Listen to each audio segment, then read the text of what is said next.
Una grande classica delle ultime stagioni del calcio dilettantistico calabrese, cerchiata in rosso sul calendario. L'11ª giornata del campionato d'eccellenza mette di fronte Vigor Lamezia e Reggio Ravagnese. Uno scontro al vertice attesissimo, quello che si gioca sul prato verde del Guido D'Ippolito, padroni di casa che vogliono consolidare la vetta e il vantaggio di una lunghezza dopo il 2-0 rifilato alla Paolana in trasferta. In casa ospite invece i ragazzi di Mister Misiti puntano al blitz esterno dopo aver rallentato la corsa. Con l'1-1 contro il Brancaleone dirige l'incontro il signor Salvatore Gallella di Catanzaro, coadiuvato da Raffaele Salituro di Cosenza e Fouad El Gorce di Rossano, quando grazie all'ausilio delle immagini a cura di Mirko Giacomello passiamo a raccontarvi il film di questa sfida che si apre al 17esimo con l'iniziativa dalla destra di De Fazio e cross in area per Padin, l'ex di giornata. Trova la deviazione di Scoppetta, brava a deviare in corner.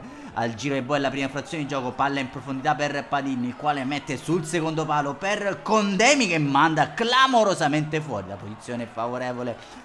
Al 27esimo lancio parabolico di Gonsalvo Cordova ad innescare la corsa di De Leon che scappa sul binario destro, mette dentro per l'ultimo arrivato Antonio Crucitti, steso in area di rigore, lascia proseguire il direttore di gara tra le proteste Amaranto.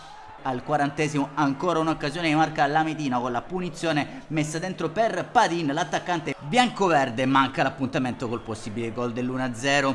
Termina così la prima frazione di gioco, passiamo alle nostre immagini a quanto è accaduto nella ripresa. 4 minuti al rientro in campo e le formazioni, azione manovrata dalla sinistra, la sfera arriva a De Leon, il quale prova un diagonale che non sorprende però l'estremo difensore Lametino Ianni. Al 55esimo corner battuto da Rodriguez sul secondo palo, Scalon manda in rete portando avanti la Vigor Lamezia 5 minuti prima dell'ora di gioco. Non si perdono però d'animo i ragazzi di Mister Misiti, punizione messa dentro per Crucitti, bravo ad agganciare la sfera, perde però il tempo di battuta a rete. Al 59esimo De Leon dentro da Baldesi, libera bene per concludere, incespica però sul pallone.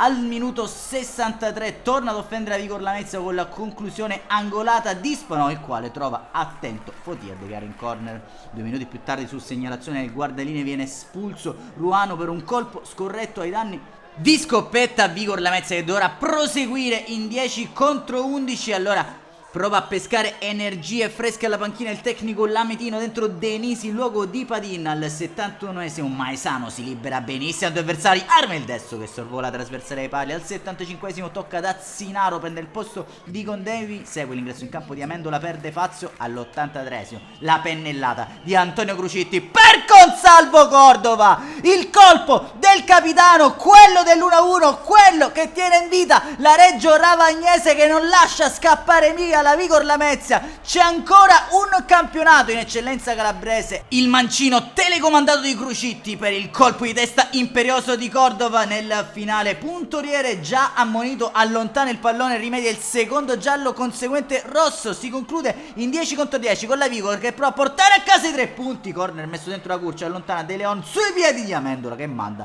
di poco sulla trasversale. Termina così dopo 5 minuti di recupero il big match di giornata tra Vigor Lamezia e Reggio Ravagnese, pari e patta. Al vantaggio di Scalon risponde Cordova nella ripresa. Un saluto amici appassionati, appuntamento come al solito alla prossima.